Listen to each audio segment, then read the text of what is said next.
നീ ശരിക്കും ചെയ്യുക, അപ്പം ഒക്കെ ശരിയായിക്കോളും. പിന്നെ ദിവസം ചെയ്യണേ. ഓ എൻ്റെ ഇക്ക നിങ്ങളോട് ഉണ്ടായിരുന്നെങ്കിൽ ഇതിനൊന്നും ആവശ്യം വരുന്നില്ല. എന്തായാലും ഒന്നും വേണ്ടാത്തത്. ഇപ്പം എങ്ങനെയുണ്ട്? ഇപ്പം നല്ലപോലെ സുഖമുണ്ടിക്കാ. ശരിക്കാ, എനിക്ക് വല്ലാത്ത ക്ഷീണം പോലെ ഉണ്ട്. ഞാൻ നാളെ വിളിക്കാം. അങ്ങനെ ഇത് 2-3 ദിവസം തുടർന്നപ്പോൾ സബീർ അമ്മയിൽ എൻ്റെ പേര് റഹീം. ഞാൻ 22 വയസ്സായ ഒരു പയ്യനാണ്. ഞാൻ എൻ്റെ ആകെയുള്ള ഇളപ്പ റഫീഖിൻ്റെ ഭാര്യ സബീറിനെ കുറിച്ചാണ് ഞാനിന്ന് പറയുന്നത്. അവർ നല്ലൊരു കുടുംബിനിയാണ്. അവർക്ക് 2 കുട്ടികളുണ്ട്. എൻ്റെ വീട്ടിൽ നിന്ന് 15 മിനിറ്റ് വേണം അവരുടെ വീട്ടിലേക്ക് പോകാൻ.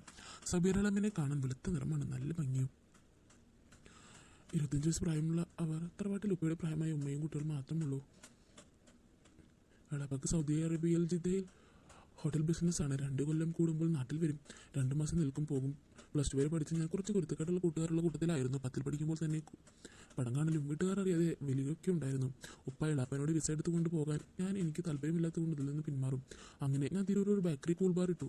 ആദ്യമൊക്കെ കച്ചവടം കുറഞ്ഞു, പിന്നെ നല്ല രീതിയിൽ മെച്ചപ്പെട്ടു. അങ്ങനെ കടയിൽ നിൽക്കാൻ എനിക്ക് നല്ല ഒരാളെ ആവശ്യം വന്നു. പലരോടും പറഞ്ഞ കൂട്ടത്തിൽ ഞാൻ സബീർ അളമ്മനോട് പറഞ്ഞിരുന്നു. അങ്ങനെ അളമ്മാൻ്റെ അനിയൻ കടയിൽ ജോലിക്ക് കയറി. 1 മാസം കഴിഞ്ഞ് അവന് ഞാൻ പല ആണുങ്ങളുമായും ബന്ധമുള്ളത് അറിഞ്ഞു. അത് സബീറാമ്മനോട് പറഞ്ഞു കൊടുത്തു. ഒരു ദിവസം സബീറാമ്മ എന്നോട് പറഞ്ഞു, നിന്റെ കാര്യങ്ങളൊക്കെ എനിക്കറിയാം, ഞാൻ ഉപ്പനോട് പറയുന്നുണ്ടെന്ന്. കല്യാണം കഴിക്കാനായിട്ട് കൂട്ടുകൂടി വഷളായി വരുവാണെന്ന്. എനിക്ക് ദേഷ്യം കയറി. ഞാൻ സബീറാമ്മൻ്റെ അനിയനെ അടിച്ച് കടയിൽ നിന്ന് പുറത്താക്കി. ഇതറിഞ്ഞ് സബീറാമ്മൻ്റെ ഉമ്മ വീട്ടിൽ വന്ന് വഴക്കുണ്ടാക്കി. എളാമ്മ റഫീഖ് ഇളപ്പനോട് പറഞ്ഞു. അവർ ഉപ്പനെ വിളിച്ച് ഒരുപാട് ചീത്ത പറഞ്ഞു. ഉപ്പനെയും ഉമ്മനെയും പറഞ്ഞ് ഡിസൈലാക്കി. എൻ്റെ കൊണ്ടാണ് വീട്ടിൽ പട്ടിണി ഇല്ലാതെ കഴിഞ്ഞു പോകുന്നത്. അതുകൊണ്ട് അവരെനിക്കെതിരെ ഒന്നും പറഞ്ഞില്ല. ആ പ്രശ്നത്തിന് ശേഷം ഞാൻ സബീർ അളമ്മനോട് വലിയ ശത്രുതയിലായി. തറവാട്ടിൽ വെല്ലുമാനെ കാണാൻ പോയാൽ അവരോട് മിണ്ടാതെയായി. അങ്ങനെ ഞങ്ങളുടെ കുടുംബത്തിൽ ഒരു കല്യാണം വന്നു. എല്ലാവരും പോയ കൂട്ടത്തിൽ ഞാനും സബീർ അളമ്മയും ഉണ്ടായിരുന്നു. അവിടെ വെച്ച് സബീർ അളമ്മ അവരെ കൂടെ പഠിച്ച 2 ആളെ കണ്ട് അവരുമായി സംസാരിച്ച് കഴിഞ്ഞ് അകത്തേക്ക് പോയി. ഞാൻ അത് കണ്ട് പുറത്തൊരു ചെയറിൽ വന്നിരുന്നു. എൻ്റെ തൊട്ടടുത്ത് വന്ന 2 പേരിരുന്നു. ആ പരസ്പരം പറഞ്ഞു, എടാ നിനക്ക് അവളെ ഓർമ്മയുണ്ടോ? ക്ലാസ്സിൽ പഠിക്കുമ്പോൾ ആരെയും ശ്രദ്ധിക്കാതെ നടന്നിരുന്ന പെണ്ണാ, ഇപ്പോൾ ഒരു കൊത്തായി, ഒരു സിന്ധു പശുവിനെ പോലെ ആയിട്ടുണ്ട്. ഞാൻ എത്ര തവണ അവൾ ഓർത്ത് കിടക്കുമായിരുന്നു എന്നറിയോ? അന്ന് അവൾക്ക് എല്ലാം നല്ല കൂടുതലായിരുന്നു. ഇപ്പോഴും അങ്ങനെ തന്നെ. എടാ നമുക്ക് കണ്ടാസ്വദിക്കാനേ പറ്റൂ. അവളൊന്നും വീഴുന്ന ടൈപ്പല്ല. അവളെ കണ്ടല്ലറിയാം നല്ല കുടുംബിനിയാണെന്ന്. ഞാനിതെല്ലാം കണ്ടപ്പോൾ എന്നിൽ ശത്രുത കൂടി. അവരെങ്ങനെയെങ്കിലും ഒരു പാഠം പഠിപ്പിക്കണം, അവരുടെ ആഹാരം തീർത്ത് കൊടുക്കണമെന്ന് മനസ്സിൽ പറഞ്ഞുകൊണ്ടേയിരുന്നു. എൻ്റെ ഫോണിൽ ശബ്ദം മാറ്റി വിളിക്കാനുള്ള സംവിധാനമുണ്ട്. എൻ്റെ മനസ്സിൽ ഒരു ഐഡിയ വന്നു. ഞാൻ പിറ്റേന്ന് തറവാട്ടിൽ പോയി. വലിയമാനോട് സംസാരിക്കുന്നതിനിടയ്ക്ക് സബീർ അളമ്മ ഫോൺ എടുത്തു. അതിനകത്ത് ലോക്കലായിരുന്നു. അതിൽ നിന്ന് എളാപ്പൻ്റെ നമ്പർ എടുത്ത് റിലീറ്റ് ചെയ്തു. എന്നിട്ട് എൻ്റെ ആരും അറിയാത്ത നമ്പർ എന്നെ സേവ് ചെയ്ത് വെച്ചു. എളപ്പൻ്റെ ഫോണിലേക്ക് എൻ്റെ നമ്പറിൽ നിന്ന് മെസ്സേജ് അയച്ചു. ഇനി ഈ നമ്പറിൽ വിളിച്ചാൽ മതി, അതിൽ കിട്ടൂലായിരുന്നു.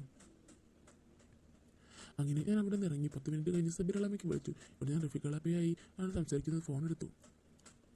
ഹലോ ഇക്ക. ഹലോ, എന്തൊക്കെ? നല്ലത്. ഇത് എന്ത് പറ്റി? ഇപ്പോൾ വിളിക്കാൻ സുഖമല്ലേ? സുഖമാണ്. അതെ, ഇതിനെക്കുറിച്ച് പറഞ്ഞപ്പോഴൊന്നും വിളിക്കണം തോന്നി. ഓക്കെ ഡി, ഞാൻ രാത്രി വിളിക്കാം. ഉമ്മക്ക് സുഖമല്ലേ? സുഖമാണ്. ശരിക്കാ, എനിക്ക് വരാത്ത സന്തോഷം തോന്നി. ഇനി വരെ ചക്കണം. അന്ന് വൈകുന്നേരം റഫീഖ് അളപ്പൻ ഫോൺ ഞാൻ പെണ്ണിൻ്റെ സൗണ്ടിൽ വിളിച്ചു. ഹലോ, എന്ത് പറ്റിയെന്ന് എൻ്റെ സൗണ്ടിൽ ഇക്ക ജലദോഷം പിടിച്ചു. കുട്ടികൾ ഉറങ്ങിയോ? കുറച്ച് നേരത്തെ സംസാരത്തിന് ശേഷം എളപ്പം മനസ്സിലാക്കാതെ ഫോൺ വെച്ചു. അങ്ങനെ ഞാൻ സബീർ അളമ്മനെ പതുക്കെ വിഷയത്തിലേക്ക് കൊണ്ടുവന്നു. ഇക്ക മതി, എനിക്ക് പറ്റുന്നില്ല. നിങ്ങൾ ഫോണിൽ കൂടി പറഞ്ഞു തന്നാൽ മതിയോ? ഇടി ഞാൻ 2 കൊല്ലം കഴിയാതെ വരില്ലെന്ന് തൽക്കാലം ഒന്ന് ക്ഷമിക്കും. എനിക്കതൊന്നും ശീലമില്ല. 2 കൊല്ലം ഒന്നും നിൽക്കാതെ വയ്യ. എനിക്ക് വായിക്കാ. ഞാൻ നിനക്കൊരു സാധനം ഓൺലൈൻ ബുക്ക് ചെയ്തിട്ടുണ്ട്. അത് നാളെ കിട്ടും. അത് നീ വെച്ച് 2 കൊല്ലം നീക്ക്. എന്നിട്ട് ഞാൻ വന്നിട്ട് തീർത്ത് തരാൻ. ബാക്കിയല്ല നടന്നത് തന്നെ. ഇപ്പം മരുന്നില്ലാതെ വരാൻ നിൽക്കണ്ട. പിന്നെ വേഗം പോയാലും എനിക്ക് ഒന്നും ആകില്ല. ശരി, അപ്പോൾ പറഞ്ഞതുപോലെ നാളെ അത് കിട്ടിയാൽ വിളിക്കണേ. ഫോൺ വെച്ച് ഞാൻ അപ്പോൾ റഫീഖ് അളപ്പൊക്കെ സബീർ അളമ്മനെ ഇതുവരെ ഒന്ന് തൃപ്തിപ്പെടുത്താൻ പോലും കഴിഞ്ഞിട്ടില്ല. ഞാൻ സബീർ അളമ്മയ്ക്ക് ഒരു ഓപ്പറേറ്റർ വാങ്ങിക്കൊടുത്തു. അത് കേട്ടിട്ട് ഉടനെ അവർ വിളിച്ചു. ഹലോ പറ. ഇക്ക, നിങ്ങൾ പറഞ്ഞത് കിട്ടി.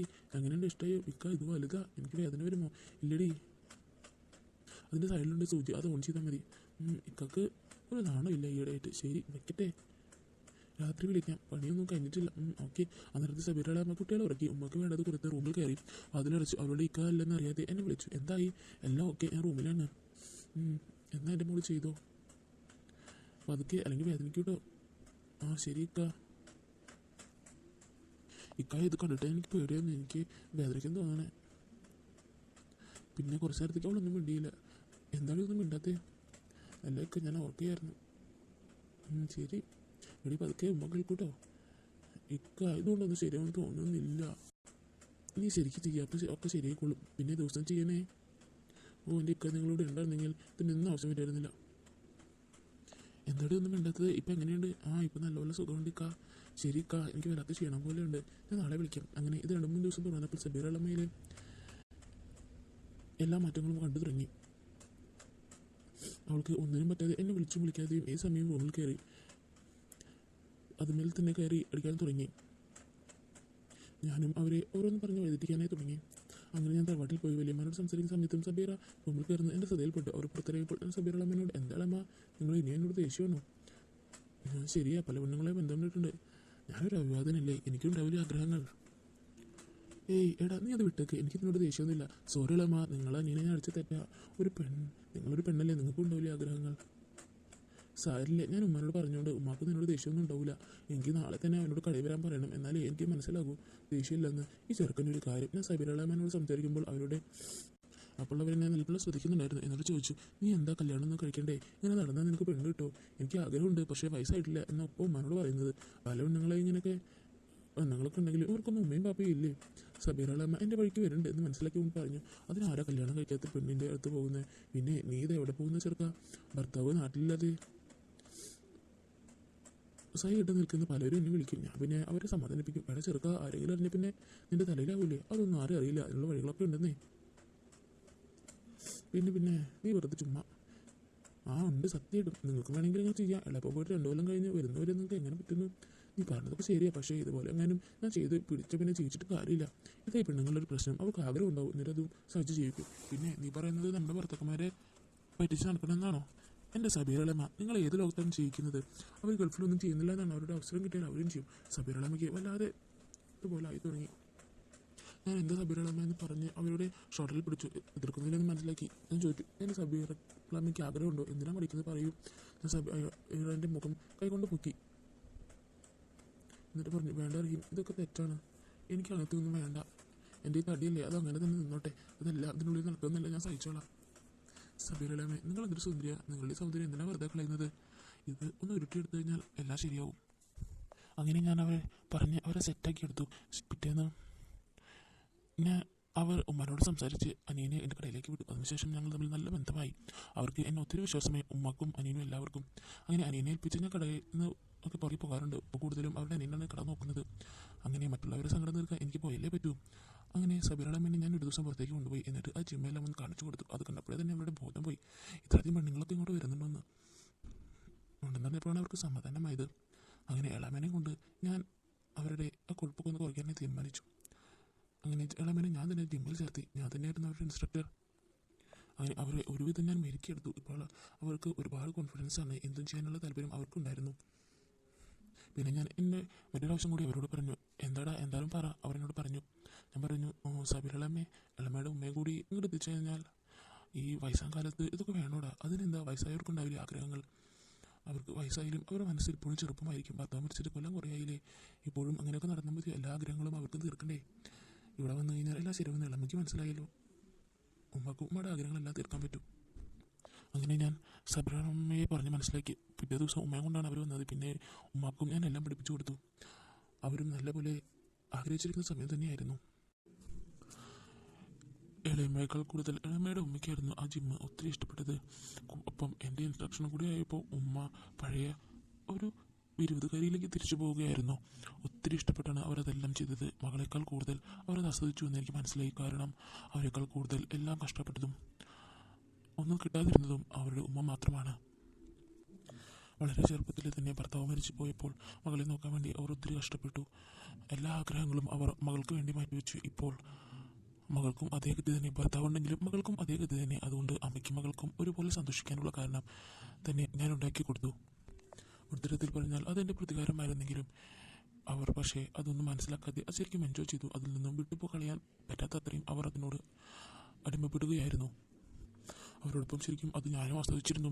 അങ്ങനെ ഒരിക്കൽ ഞങ്ങൾ നല്ല അടിപൊളിയായി തന്നെ കടന്നുപോയിക്കൊണ്ടിരുന്നു. എൻ്റെ കൂട്ടുകാരെല്ലാം ഒരു കല്യാണത്തിന് വേണ്ടി വന്നിരുന്നു. അതിന് വേണ്ടി അവർ ഒരു റിസോർട്ടായിരുന്നു ബുക്ക് ചെയ്തിട്ടുണ്ടായിരുന്നത്. സബീറളമ്മയും ഉമ്മയും ഒന്നും റിസോർട്ടിൽ ഇതുവരെ താമസിച്ചിട്ടില്ല എന്ന് പറഞ്ഞപ്പോൾ ഞാൻ അവരെയും കൂട്ടി. അവിടെ വെച്ച് ഇന്നേ വരെ കാണാത്ത കാര്യങ്ങളായിരുന്നു അവർ കണ്ടത്. എൻ്റെ കൂട്ടുകാർക്കൊപ്പം ശരിക്കും ഞാനായിരുന്നില്ല അടിച്ചു പൊളിച്ചത്, അത് സബീറളമ്മയും ഉമ്മയുമായിരുന്നു.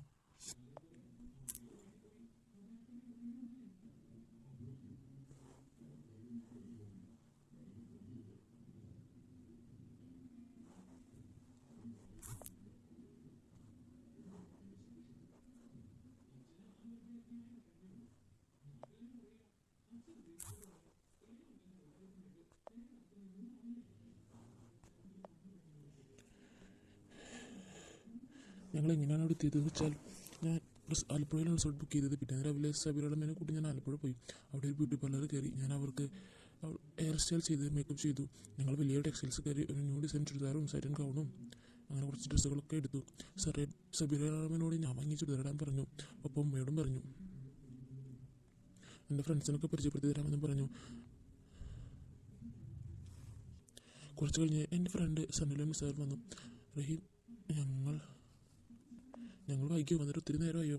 ഇല്ല, ഞങ്ങൾ കുറച്ച് ഷോപ്പിംഗ് ഉണ്ടായിരുന്നു, അത് കഴിഞ്ഞപ്പോൾ എത്തിയുള്ളൂ. ഇതാണോ നിൻ്റെ ഇളമ്മ സബീറ? അതെ. എടാ, ഇത് ഞങ്ങൾ വിചാരിച്ചതിലും ഞങ്ങൾ വിചാരിച്ചാലും സുന്ദരിയാണല്ലോ. ഒപ്പം ഉമ്മയും ഉണ്ടായിരുന്നു. ഉമ്മയും ഒത്തിരി സുന്ദരി തന്നെയായിരുന്നു. പിന്നെ നിങ്ങൾ എന്താ വിചാരിച്ചത്? ഞങ്ങൾ 4 പേരും അകത്ത് കയറി. അവിടെ നിന്ന് കോഫി സ്റ്റൈലിൽ കയറി ഒരു കോഫി കുടിച്ചു. ഞാൻ സബീറമ്മയ്ക്ക് അവരെ പരിചയപ്പെടുത്തി. ഞാൻ ബുക്ക് ചെയ്ത റൂമിൽ കയറി.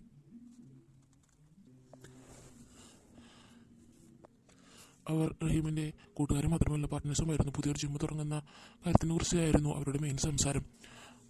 അതും ലേഡീസ് ജിം. അതിൻ്റെ മേൽനോട്ടക്കാരായി സബീറയെ ഏൽപ്പിക്കാനായിരുന്നു അവരുടെ തീരുമാനം. അങ്ങനെ സബീറുമായി അവർ ചർച്ച നടത്തി. വിവാഹത്തിന് ശേഷമായിരുന്നു ഇതെല്ലാം നടന്നത്. അങ്ങനെ ജീവിക്കാനുള്ള പുതിയൊരു മാർഗമായിരുന്നു അവർക്ക് മുന്നിൽ തെളിഞ്ഞു വന്നത്. അവരെ കണ്ട കുറച്ച് നിമിഷങ്ങളിൽ തന്നെ അഡ്വാൻസ് ലഭിച്ചു. ഇത്രയുമധികം പണം അവരുടെ കയ്യിലെത്തുന്നത് ആദ്യമായിട്ടാണ്. ഒപ്പം ഉമ്മയ്ക്കും ഒത്തിരി സന്തോഷമായി. ഉമ്മയും അവരോടൊപ്പം കൂടാമെന്ന് അവർ തീരുമാനിച്ചു. ഇത്രയും അധികം ക്യാഷ് കയ്യിൽ വന്നപ്പോൾ സബീറയ്ക്ക് അത് കണ്ണ് തള്ളിപ്പോയി. എടാ, ഇത് ഒരുപാടുണ്ട്. എൻ്റെ കയ്യിൽ ഇത്ര ക്യാഷ് ആദ്യമായിട്ടാണ്. ഇനി ഇതിലേറെ ക്യാഷ് എൻ്റെ സബീറയ്ക്ക് കിട്ടും. അങ്ങനെ ഞങ്ങൾ നാട്ടിലേക്ക് പോന്നു. ഒരാഴ്ച കൊണ്ട് പലരും സബീറമ്മേനെ വിളിച്ച് കാര്യങ്ങൾ അന്വേഷിക്കുന്നുണ്ടായിരുന്നു. അപ്പോൾ കൊണ്ടുപോയി പല സ്ഥലങ്ങളും കാര്യങ്ങളും എല്ലാം കാണിച്ചു കൊടുത്തു. അതിനുശേഷം അവർ ഒരുപാട് നല്ല പോലെ ഫിറ്റ് ആവുകയും നല്ല മോഡേൺ ആവുകയും ചെയ്തു. ജിമ്മിലുള്ള ട്രെയിനിങ്ങിന് പുറമെ സബീറ പേഴ്സണലായും ട്രെയിനിങ് കൊടുത്തിരുന്നു. അതോടെ തന്നെ വളരെ തിരക്കായിരുന്നു സബീറയ്ക്ക്. പിന്നീട് അങ്ങോട്ട് കയ്യിൽ കാശും കുമിഞ്ഞു കൂടാൻ തുടങ്ങിയിരുന്നു.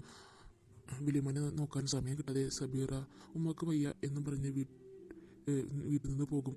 അവൾ ഉമ്മക്ക് വിളിച്ചാൽ പറയും വയ്യ, അവളെ മരുന്നിന് വിട്ടത്. അങ്ങനെ ആയപ്പോൾ ഇപ്പോൾ വലിയമ്മനെ എൻ്റെ വീട്ടിലേക്ക് കൊണ്ടുപോയി. അതോടുകൂടി പിന്നെ രാവും പകലും പലർക്കും സബീറ ക്ലാസ്സുകൾ എടുക്കാൻ തുടങ്ങി. എനിക്കും കടയിൽ പോകാൻ സമയം കിട്ടാതെയായി. ഞാനത് അവളുടെ അനിയനെ ഏൽപ്പിച്ച് അവൾ കാശ് എൻ്റെ കയ്യിൽ തരും. ഞാൻ അവളെ കാണാൻ വിളിച്ചപ്പോൾ പോയി. അവൾക്ക് സബീറ അമ്മയുടെ കാര്യങ്ങളെല്ലാം ഒത്തിരി ഇഷ്ടപ്പെട്ടു. ഒരു ദിവസം നിർത്തി ട്രെയിനിങ് ചെയ്യിക്കാമെന്ന് ചോദിച്ചു. ഞാൻ ഓക്കെ പറഞ്ഞു. അവരെ അവിടെ നിർത്തി ഞാൻ സബീറ അമ്മേൻ്റെ വീട്ടിൽ പോയി. അവരെന്നോട് അവിടെ ചെന്നപ്പോൾ പറഞ്ഞു, ഞാനിപ്പോഴാണ് ഒരു നല്ല വസ്ത്രം ധരിക്കും, നല്ല ഭക്ഷണം കഴിക്കുന്നതും. എൻ്റെ മകൾ അവൾ കിട്ടുന്ന ക്യാഷ് എൻ്റെ മോനറിയാതെ അവളെ എനിക്ക് തരും. ആദ്യമൊക്കെ ഞാൻ അവൾ ചീത്ത പറഞ്ഞിരുന്നു. ഇപ്പോൾ അവളുടെ കയ്യിൽ ക്യാഷ് കാണുമ്പോൾ എല്ലാം ഞാൻ മറന്നു. ഞാൻ എന്നോട് ക്ഷമിക്കണം, മോനില്ലെങ്കിൽ ഇത്രയും ക്യാഷ് ഞങ്ങൾക്ക് കിട്ടൂല. ഉമ്മ പറഞ്ഞ എല്ലാത്തിനോടും മോനോട് മാപ്പ് ചോദിക്കുന്നു. ഉമ്മ അതൊന്നും വേണ്ട. കസ്റ്റമർ വിളിക്കുമ്പോൾ അവർക്ക് ഇഷ്ടമാകണം. അവർക്ക് സമയമില്ലാതിരുന്ന പിന്നെ ആളുകൾ വിളിക്കില്ല. പിന്നെ കുറഞ്ഞു വരും, വരുമാനം കുറഞ്ഞു വരും. അവൾ പെട്ടെന്ന് വരുന്നുണ്ടല്ലോ, അത് ശരിയാണ്. പക്ഷേ ചെറിയൊരു പ്രശ്നമുണ്ട്. ഇന്ന് രാത്രി 7 മണിക്ക് ഒരാൾ വരാമെന്ന് പറഞ്ഞിരുന്നു. അത് നടക്കില്ല. സബീറ നാളെ വരും. ഇനി എന്ത് ചെയ്യും? പകരം വേറെ ആരെങ്കിലും വിടാനുണ്ടെങ്കിൽ കുഴപ്പമില്ലായിരുന്നു. ഇതിപ്പോൾ അതില്ലല്ലോ. എടാ, ഞാൻ പോയാൽ പറ്റുമോ? പിന്നെന്താ പറ്റും? നിങ്ങൾ പോകുമോ? നല്ല ക്യാഷ് കിട്ടില്ലേ ഇന്നലെ കളയുന്നത്? ഉമ്മക്ക് ഞാൻ ട്രെയിനിങ്ങിൻ്റെ കാര്യങ്ങളെല്ലാം പറഞ്ഞു തന്നിട്ടുള്ളതല്ലേ. ഉമ്മക്ക് ജീവിക്കാവുന്നേ ഉള്ളൂ. അതും പ്രായമായ ഒരാൾ തന്നെയാണ്. ഞാൻ അവരെ ഇങ്ങോട്ട് വിളിക്കാം. അതാകുമ്പോൾ റൂമിൻ്റെ റെൻറ്റ് വാങ്ങാം. അത് നല്ല ഐഡിയ. നീ വിളിച്ചു നോക്ക്. ഞാൻ ആളെ വിളിച്ചു. അഡ്രസ്സ് പറഞ്ഞു കൊടുത്തു. 1 മണിക്കൂറിനുള്ളിൽ ആൾ വന്നു. പരിചയപ്പെട്ടു. അതെ, ഞാൻ തോമസ്. വരൂ. ഞാൻ അവർക്ക് സഫറു ഉമ്മയെ കാണിച്ചു കൊടുത്തു. കൊള്ളാം, എനിക്ക് ഇത് ഉമ്മച്ചികളെ വലിയ കാര്യമാണ്. അതെയോ, എന്താ പേര്? സഫൂറ. പിന്നെ ഉമ്മയായിരുന്നു അവിടെ നിന്ന് അങ്ങോട്ട് അയാളുടെ മുഴുവൻ ട്രെയിനിങ്ങും ഏറ്റെടുത്തത്. ഉമ്മയുടെ ട്രെയിനിങ് ആൾക്ക് ഒത്തിരി ഇഷ്ടപ്പെട്ടു. ഇത്രയും പരിശ്രമത്തുള്ള ഒരാളായതുകൊണ്ട് തന്നെ അതിൻ്റെ ഗുണം അയാൾക്കുണ്ടായിരുന്നു. അങ്ങനെ ഉമ്മയും മകളും എല്ലാവരെയും ട്രെയിൻ ചെയ്ത് നല്ല ആരോഗ്യവന്മാരും കരുത്തുള്ളവരുമാക്കി അവർ ഒരുപാട് പണം സമ്പാദിച്ചു. എല്ലാ ആഗ്രഹങ്ങളും നേടി. അപ്പോൾ ഇന്നത്തെ നമ്മുടെ ഈ മോട്ടിവേഷണൽ സ്റ്റോറി നിങ്ങൾക്ക് എല്ലാവർക്കും ഒത്തിരി ഇഷ്ടപ്പെടുമെന്ന് കരുതുന്നു. ഇഷ്ടപ്പെടുവാണെങ്കിൽ ലൈക്ക് ചെയ്യാനും ഷെയർ ചെയ്യാനും സബ്സ്ക്രൈബ് ചെയ്യാനും നിങ്ങൾ മറന്നു പോകില്ലല്ലോ. ഇതിൽ നല്ല കഥകളുമായി നിങ്ങൾക്ക് മുന്നിലേക്ക് ഞാൻ ഇനിയും വരുന്നതായിരിക്കും. അതുവരേക്കും ബൈ ബൈ ഫ്രണ്ട്സ്.